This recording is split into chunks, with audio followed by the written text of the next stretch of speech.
Faisons le point avec notre panel de stratèges habituels, Christine Saint-Pierre, Rodolphe Fusny, Gilles Duceppe et en studio avec nous encore une fois ce soir, Farouk Karim, bonsoir. Bonsoir. Bonsoir. Bonsoir.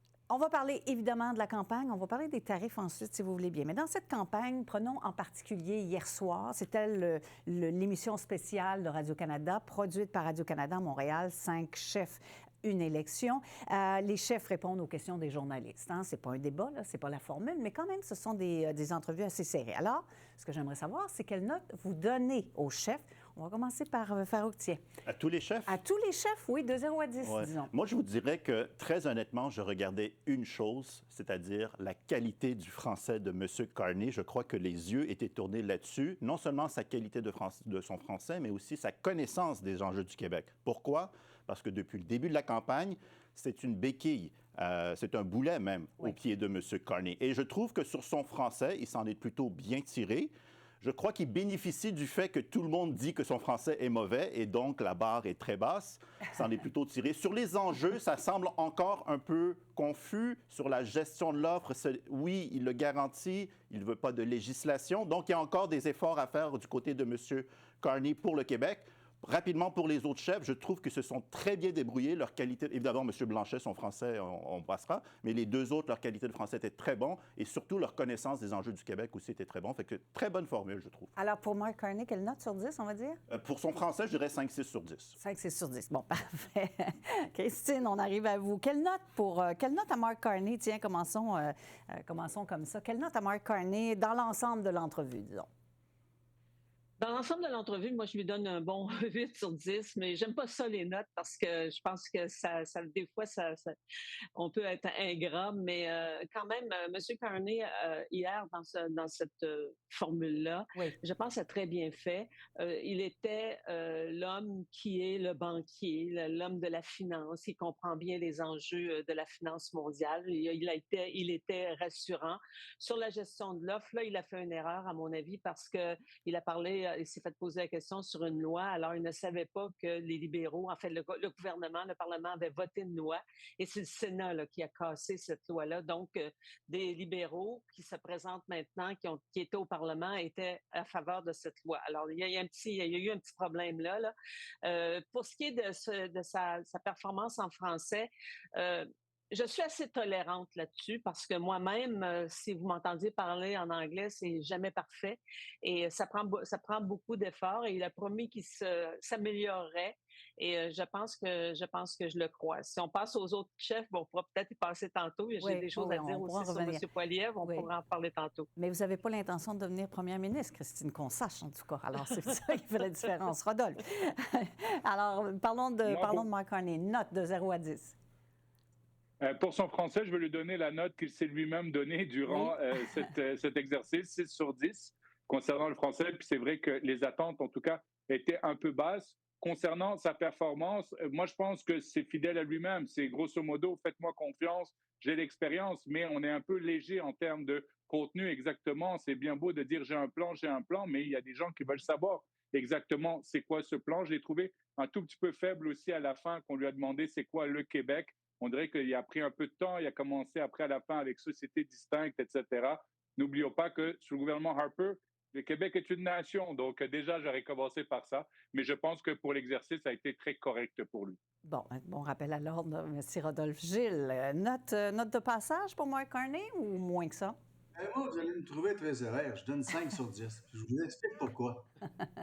Toutes les affirmations qu'il fait, à part de dire qu'il connaît les affaires, j'ai trouvé plein de faussetés. Par exemple, il était émissaire de l'ONU, porte-parole sur le climat. En même temps, il déforestait 9000 hectares de terrain en Amazonie et c'était dans l'accord de Paris. De la même façon qu'il a affirmé la semaine passée qu'il n'y a pas eu de récession au Canada en 2008 alors qu'il était directeur de la Banque du Canada, puis c'était un peu grâce à lui. Et il y en a eu une récession en 2008. Oui, pas aussi sévère qu'aux États-Unis quand même. Là. Pardon? Pas aussi sévère qu'aux États-Unis quand même. Là.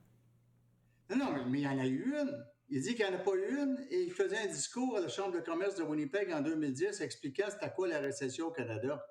Comment peut-on faire confiance en quelqu'un qui va nous demander, par exemple, de payer des impôts alors que Brookfield n'a pas payé d'impôts malgré 541 millions de profits en 2024. Je trouve que je vous donne comme exemple, je n'étais pas du tout d'accord avec Stephen Harper, mais c'était clair qu'on avait des bons rapports parce que ce qu'il disait, on pouvait le vérifier. Avec Carney, il dit une chose, mais dans les faits, c'est pas du tout ça qu'il a fait. Bon. Alors, et l'Amazonie, et la récession, et les Brookfield qui ne payent pas d'impôts. Ça, Bon, je alors, trouve que... c'est vous qui donnez la moins bonne note de tous, Gilles. Alors, vous avez vu sans doute les derniers sondages. Évidemment, un sondage, c'est une photo du moment présent. Hein? Il reste quand même beaucoup de jours à la campagne. Tout peut changer. Mais en ce moment, les libéraux sont toujours devant, dans certains cas, par 6 points. Il y a un sondage léger là, qui donne 6 points d'avance aux libéraux et qui dit qu'il pourrait y avoir un gouvernement libéral majoritaire en ce moment, aujourd'hui. Donc, si on parle de ce principe, si on juge ce qui se passe en ce moment, les autres partis tirent de l'arrière. Alors, qu'est-ce qui ne va pas dans la campagne de Pierre Poilievre en ce moment, Farouk? Oui, non, c'est sûr que l'effet Trump, la peur que ça suscite auprès de la population, ça a un effet énorme, évidemment, sur notre électorat. On est passé, j'ai l'impression que l'électorat est passé d'un point de vue de colère envers le gouvernement sortant, puis on est rendu à la peur. La colère est génératrice de changement. La peur est génératrice de stabilité. Et c'est là que M. Poilievre commence à avoir un problème. Par contre, pour lui donner un peu de fleurs cette semaine à M. Poilievre, il a commencé à faire un petit virage dans sa campagne. Il a fait un discours sur sa vision de sa négociation avec M. Trump. Je crois qu'il devrait rester dans ces sujets-là parce que c'est le sujet que les gens veulent parler. Ils veulent savoir ce que M. Poilievre va faire, lui, s'il était premier ministre. Il aurait peut-être une chance de se démarquer de ce M. Carney en se différenciant dans son plan de match par rapport à M. Trump. Et ça pourrait l'avantager. Mais s'il continue à parler de ce sujet de CELI, de criminalité comme aujourd'hui, c'est très bon pour sa base, mais il a besoin de plus que 37-38 % aujourd'hui parce que la course est devenue une course à deux. Donc, il a besoin de beaucoup plus que ça. Qu'est-ce qui ne va pas dans la campagne de Yves-François Blanchet, tiens, Christine, parce qu'il perd des points aussi au Québec? C'est la peur aussi. La peur, les gens se disent, moi, je vais aller vers les libéraux parce que j'ai plus confiance aux libéraux pour traiter la question de la guerre tarifaire entre le Canada et les États-Unis. Je pense que les gens, les électeurs n'ont rien contre le Bloc québécois, mais ils se disent, là, c'est pas la langue, c'est pas le Québec qui est l'enjeu, c'est cette guerre tarifaire. Alors, il faut absolument qu'on aille vers les libéraux. C'est ça, je pense, qui nuit le plus au Bloc québécois. Mm-hmm. Rodolphe, comment ça se fait que les autres chefs n'arrivent pas à ajuster leur discours pour rassurer les gens, là, je dirais, pas au goût du jour, là, ça semble léger, mais vous me comprenez, en fonction de ce qui se passe en ce moment et ce que les électeurs ressentent? Oui, c'est sûr que les tarifs, la guerre tarifaire, encore les annonces ont monopolisé bien évidemment la campagne électorale et ça a été beaucoup sur les États-Unis. Est-ce que maintenant on rentre dans une deuxième phase avec maintenant les tarifs qu'ils ont été annoncés, puis on connaît maintenant la réalité? Ça va être, je pense, ça la grande question. On l'a vu parce que M. Poilievre, par exemple, a répondu très clairement hier à Mme Galipour en lui disant, écoutez, est-ce que je vais arrêter de parler d'immigration? Est-ce que je vais arrêter de parler de crise du logement? Est-ce que je vais arrêter de parler de justice? Non, parce que, bien évidemment, il y a un moment dans la campagne où ça va peut-être ressortir et c'est bien. Le problème de M. Blanchet, juste pour terminer, c'est que M. Blanchet, j'ai l'impression que des fois, il est analyste au lieu d'être politicien. Ça veut dire il y a énormément de contenu qu'il donne, mais à la fin, on ne sait pas exactement qu'est-ce qu'il va faire parce que à chaque fois que je le vois performer, j'ai l'impression qu'il fait des phrases, on ne sait pas quand ça commence et quand ça s'arrête. Donc, c'est-à-dire qu'au bout d'un moment, il faut aller un peu plus loin de juste si c'est bon pour le Québec, on vote pour, si c'est contre le Québec, on vote contre. Parce que j'ai l'impression que c'est un peu ça son dilemme. Et la vérité, c'est que le NPD, on a tous envie d'aller faire une vidéo TikTok avec Jack Meeting, mais on n'a pas envie de lui, en tout cas, pour gérer le pays. Gilles, est-ce que, si vous aviez un conseil à donner à Yves-François Blanchet, là, en toute objectivité, parce que les chiffres parlent en ce moment, dans 2 semaines, ça sera peut-être autre chose, mais en ce moment, le Bloc tire de l'arrière. Alors, si vous aviez un conseil à lui donner, qu'est-ce que vous lui diriez? De regarder le passé. Moi, j'ai vécu une campagne en 2004 où on était en avance comme ça tout le long de la campagne. Et j'ai vécu celle de 2011. 2 semaines et demie avant, on avait 20 points d'avance. C'était une dégelée. Donc, les débats s'en viennent. Et je pense que, comme on dit en latin, c'est « get to the point ». Hein?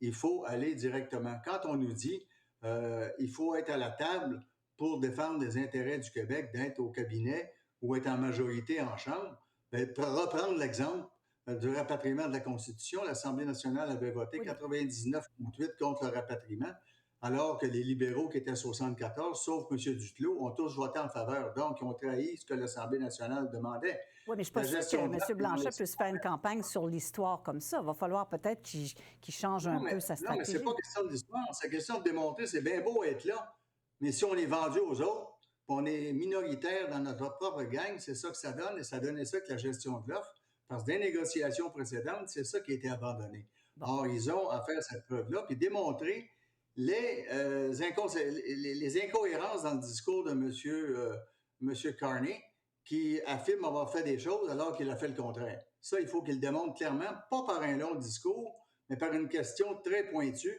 Est-ce vrai que vous avez fait ça? Oui. Pourquoi dites-vous ça à ce moment-là? Ça, dans un débat, moi, j'ai fait 17 débats des chefs. Je pense que je suis dans le Guinness, là. Oui.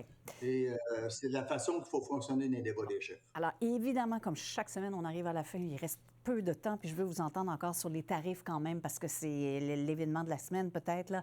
Alors, il y a des gens qui disent, bien là, c'est passé la guerre tarifaire de Trump, ça a été annoncé, maintenant, dans la campagne, on va pouvoir passer à autre chose. Est-ce que vous êtes d'accord avec ça? Pas d'accord, pas du tout d'accord. Rodolphe, je vous vois secouer la tête. Pas d'accord avec ça? En 20 secondes.